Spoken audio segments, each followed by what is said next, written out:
Nos encontramos en el Museo de la Restauración de la República. Yo soy Cheli, hoy este es su programa Entre Voces.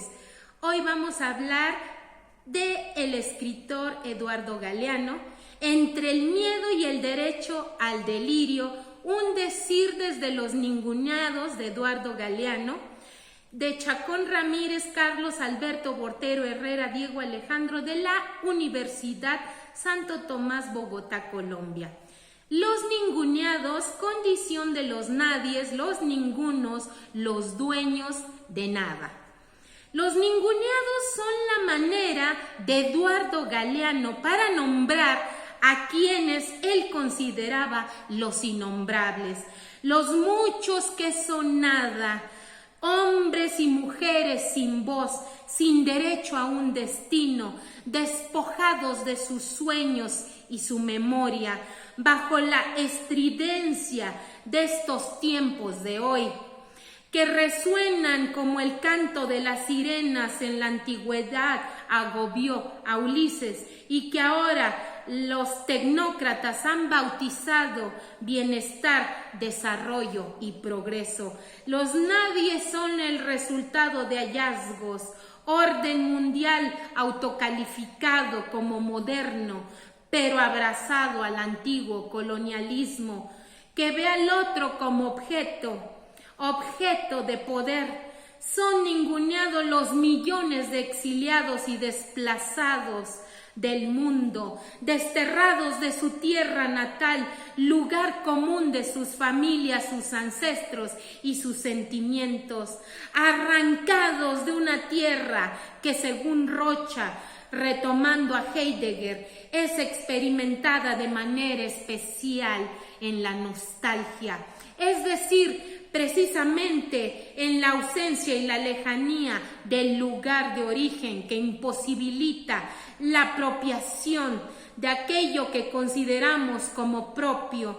Para Galeano, los ninguneados son los hijos de nadie, los dueños de nada, los ningunos que no figuran en la historia universal, sino en la crónica roja de la prensa local, los nadies que cuestan menos que la bala que los mata, cuerpos suprimidos a la miseria y a la infelicidad por la gran urbe, mancillados por la guerra y anulados por el individualismo patológico de las sociedades modernas.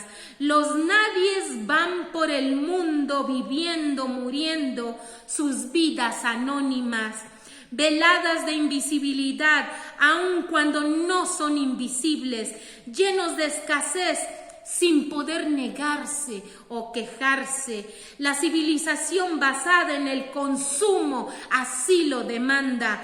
Para Galeano, el nadie ha nacido para morir de hambre, para que viva el que ha nacido para morir de indigestión, porque el alimento de las minorías se convierte en el hambre de las mayorías, condición del ninguneado, que no es una invención exclusiva de estos tiempos contemporáneos.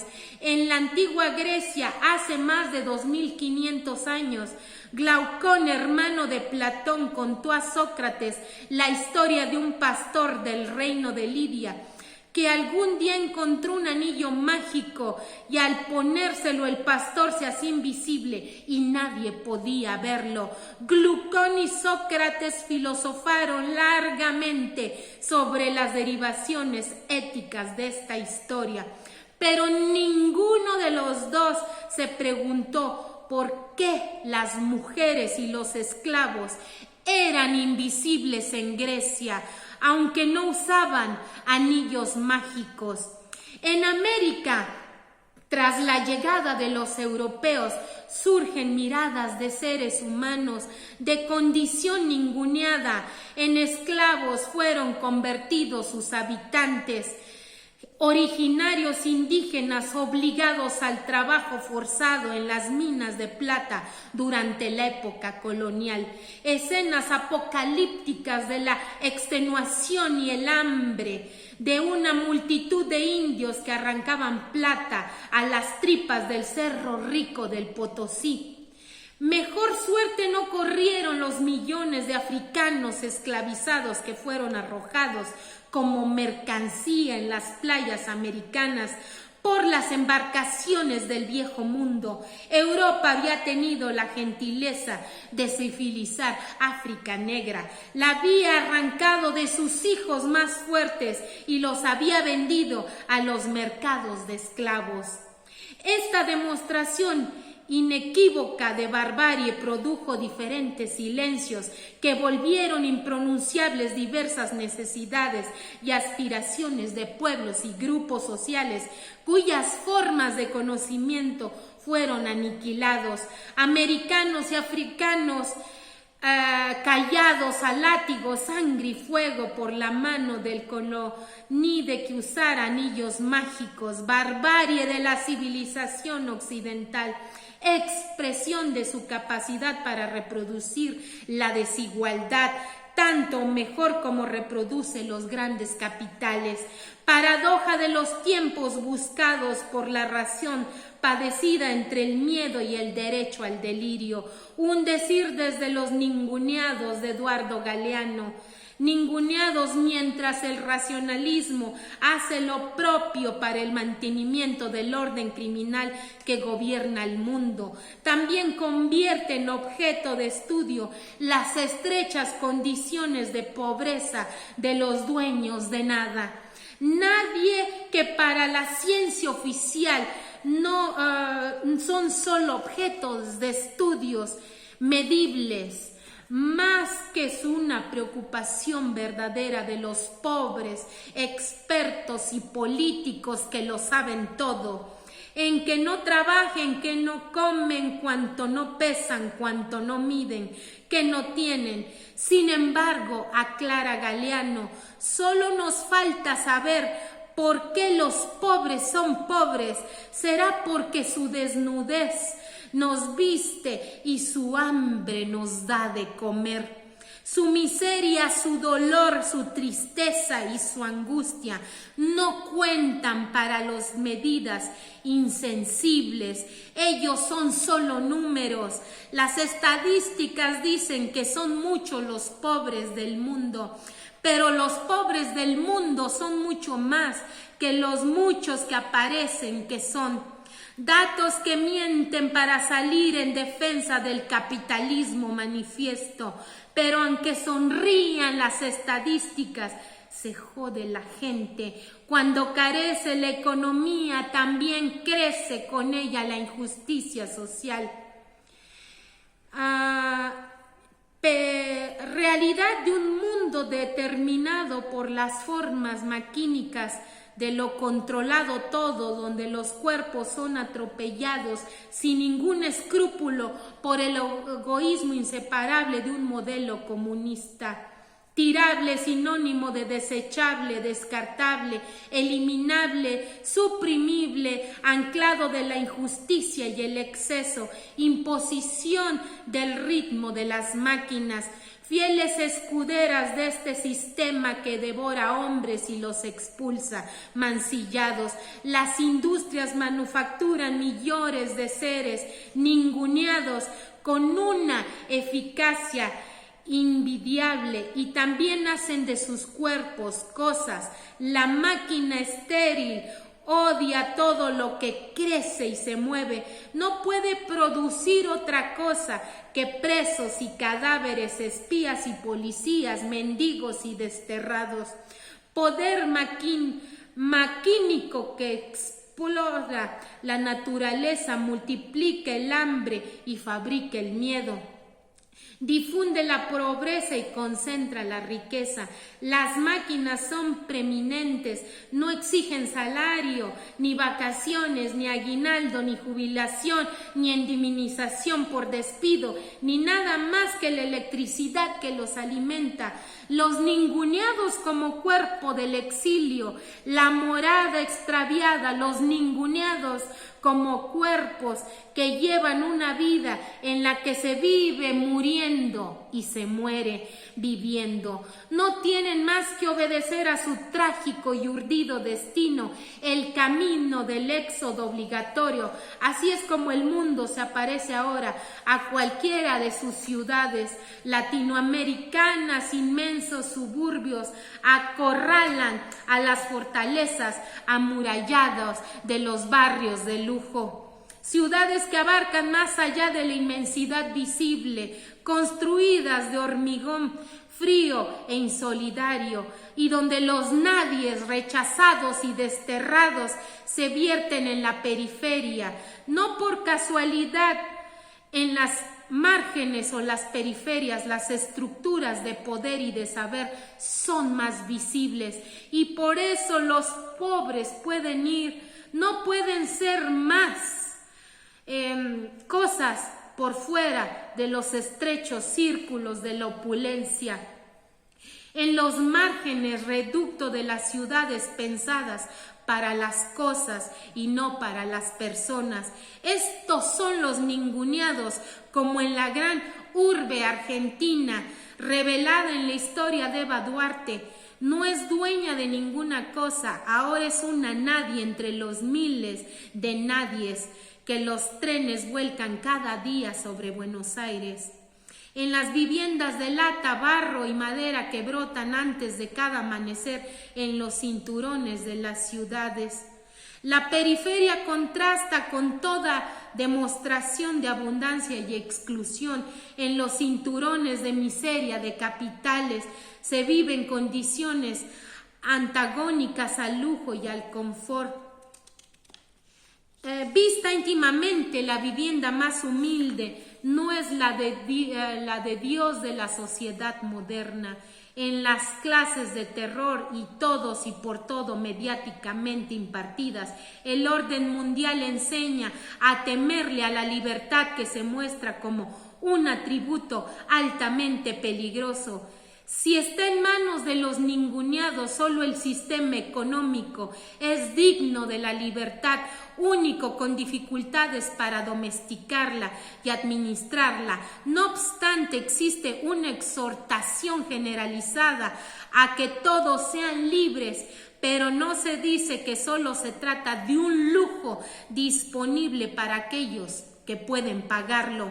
Lo único libre son los precios, libertad de precios, libertad de cambios.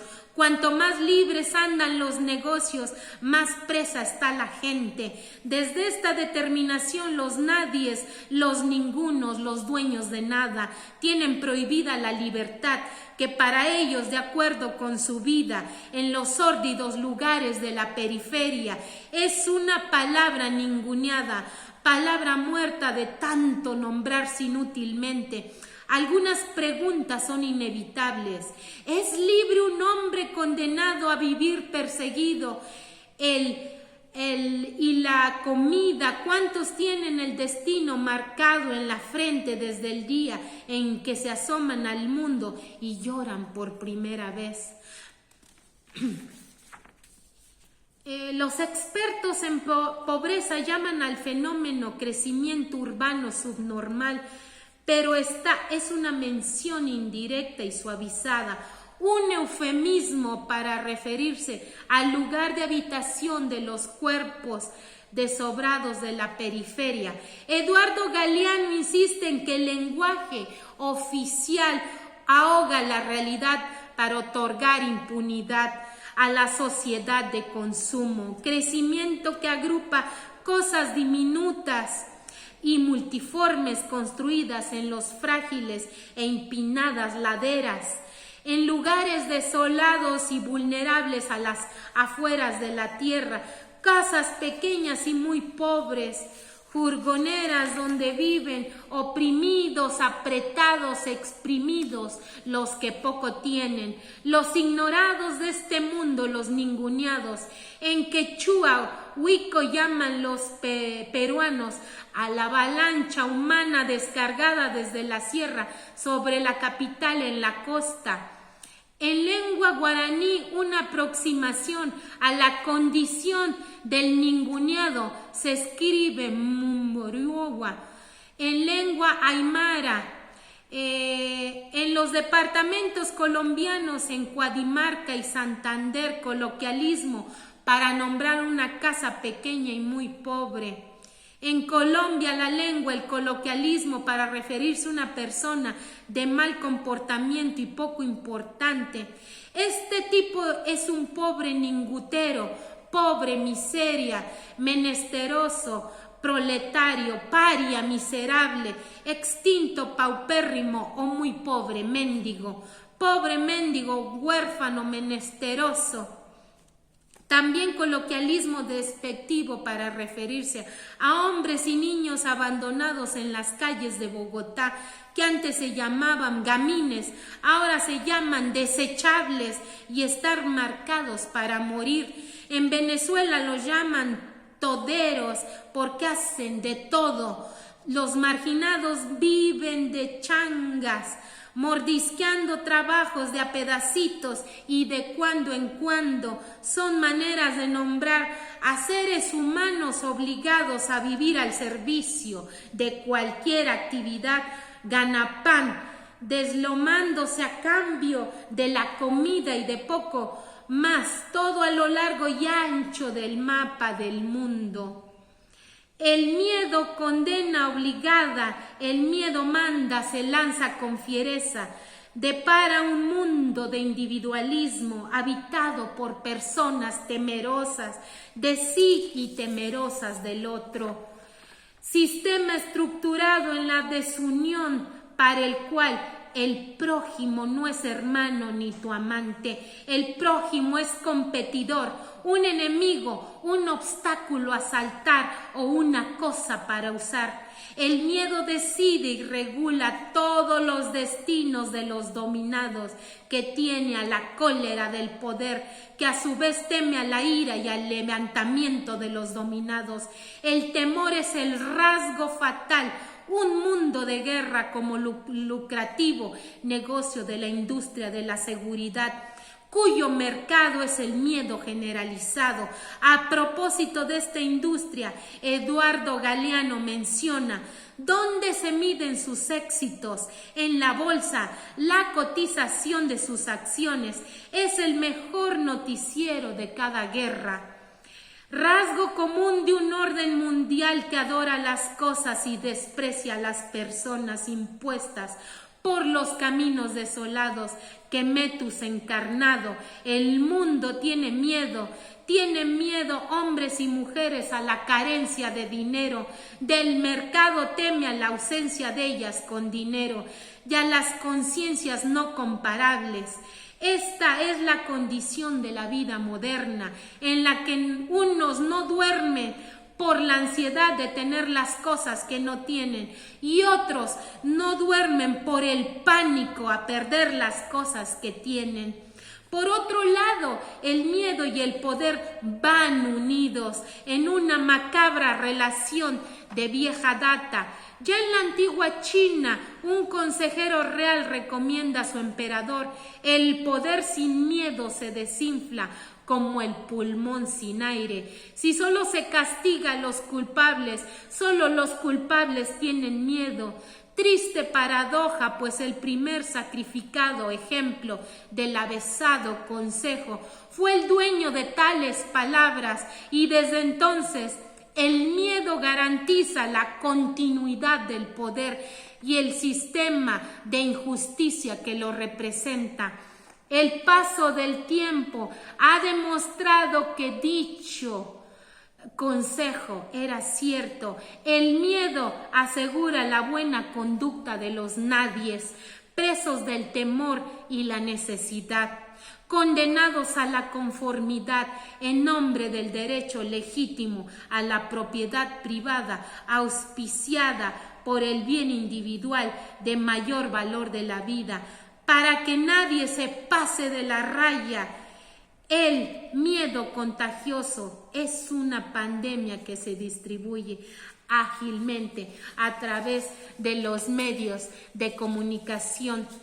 Audiencia, pues nos despedimos de su programa Entre Voces. Yo soy Chelio. Agradecemos a la Secretaría de Cultura del Estado de Querétaro por permitirnos las instalaciones. Yo me despido, soy Chelio y este es su programa Entre Voces y esto fue nuestra cápsula literaria. Hasta pronto.